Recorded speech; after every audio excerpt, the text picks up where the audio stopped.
কয় কি তোর জন্যই আমার বউ চলে গেছে, তুই তখন বউ খেদাইছি, তুই তখন বউ খেদাইছি, তুই তখন বউ খেদাইছি, এক কথা। ওর বউ গেছে কি কারণে? ওর বউ গেছে ওই জানে। কত টাকা পয়সা লাগছে? আমরা শুনছি যে 1 কোটি টাকার উপরে টাকা পয়সা নিয়ে নাকি চলে গেছে। মিথ্যে কথা, সব মিথ্যে কথা। ওর বোনে যে এটা আছে স্বামী মেরে গেছে, সিআইডি, ওই সিআইডি আছে, সিআইডির সাথে ও লাগি ওই যে বউ খেদাইছে। আর ওই দুই ভাই ফিরে যায় ঘরে, ফিরে যায় বউ থাকে জোয়ান মধ্যে, বউ স্বামী থাকে না বাড়িতে, জোয়ান মধ্যে মধ্যে হাঁটি হাঁটি দুই ভাই ফিরে যায় ঘরের মধ্যে, বউ থাকে। ওইটার কারণে বউ চলে গেছে, ওইটার কারণে বউ চলে গেছে। বউ থাকে দুই ভাই লাগি, ও লাগি, বোন লাগি খেদা দিছে।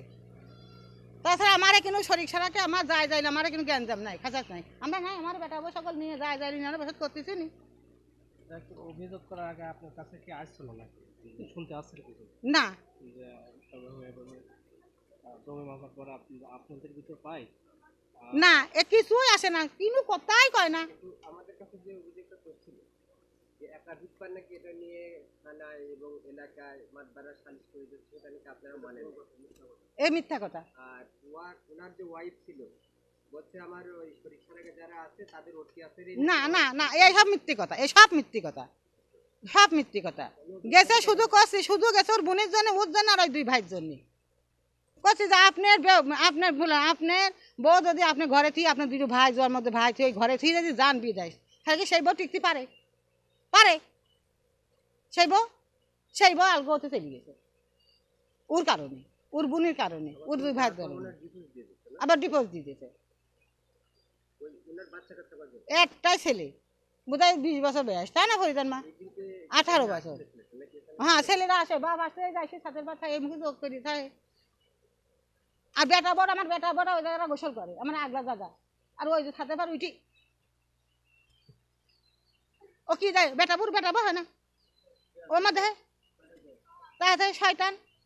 আমরা বাড়ির মধ্যে ছোট ভাইবো, সেটা আলাদা কথা। যে না ছোট ভাইবো দেওয়ার হয় টাকা ঢুকে থাকিস, সেটা ভালো কথা। তুই বেটা বো, সব বেটা বো গোসল, তুই অনেকে মাথাইস। করোনা ভাই, আমি আসলে থাকি ঢাকাতে। হঠাৎ করে পরশুদিন বাড়িতে এসে দেখি শুনি যে বাড়িতে সাংবাদিক পুলিশ আইছে, আব্বা হামা করে কানছে। পরে বললাম যে কী হয়েছে? পরে বলতেছে তোর কাকা বিদেশ থেকে আসি এইভাবে সবার নামে মামলা করেছে, সাংবাদিক নিয়ে আসি। তাই আমি বললাম যে এই যে আপনারা মাতব্বারের সাথে নিয়ে তো বসেন নাই।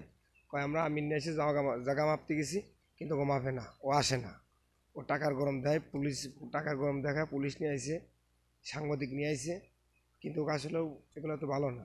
আমাকে আব্বা বলছে আমরা আসলে মিলতাল করবো, তাই মিলতাল করেন, কাউ করতে চায় না, তাহলে কী করবো কন দেই? তার আব্বা বলতেছে যে তুই দেখ কিছু করতে পারিস নি, ও তো এরকম সবার নামে খালি বাড়িতে এসে 2 দিন পর হুমকি দিয়ে যায়, মারে, সবার ধরে মারে। আব্বারও কদিন আগে হুমকি দিয়ে গেছে, আমার ছোটো কাকার হুমকি দিয়ে গেছে, বড় কাকার নামে মামলা করা। আমার ওই ভাই, আমার এক ভাইনে যে চার দোকান আছে, ওই প্রতিবন্ধী মানুষ, ওরও মামলা করে দিয়েছে ওর নামে। ওরা কিছু জানে, ওরা সবাই চাইতেছে, আমরা সবাই চাইতেছি ওর নিয়ে এটা বসে মীমাংসা করার জন্য। পুলিশ আসছিল, ওনারা পুলিশ এসে বলছে আপনারা থানায় আসেন, কিন্তু আব্বারা বলে সবাই থানায় গেছিলো, কিন্তু ওরা থানায় ডাকছে, ও আসেনি।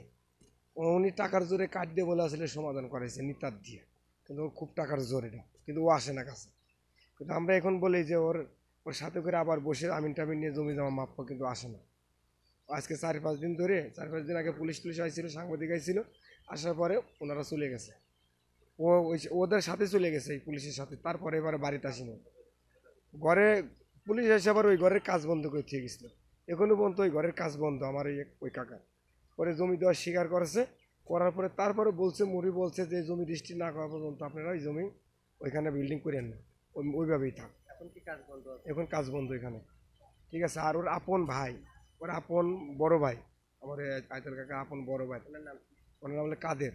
এই কাদের কাকার মনে করেন বোর বা টাইম দিয়ে বন্ধ, বউ সবাই বলেন মারিয়ে মনে করেন এই জায়গায় থেকে বিদায় করাইছে। তো ওই বউ বা ডিভোর্স দিয়ে চলে গেছে, বুঝছেন। এই কাদের কাকার যে পরিমাণ মারছে, মারি মাথাটার মধ্যে ভেঙে দিয়েছে, আপনি বিশ্বাস নলি করে আপনি আমার কাকার পুজোয় আটার কাকার সামনে কাকার বক্তব্য নেন, আমার কাকা ওখানে আছে, ও তো আপন ভাই। আর আমার করলে রে আমার মাইজান দাদার ছেলে, উনি আমার আপন মাইজান দাদার ছেলে, তখন আমার বংশের রক্তের তো সব। এর ভাইয়ের কাছে আপনি যা জবানবন্দি নেন, এই ভাই কি বলে।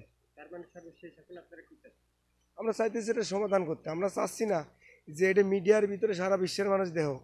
আমরা চাচ্ছি না যে থানা পুলিশ করি, কেস কাটারি, এগুলো তো ভালো না। আমরা চাই একটা সমাধান।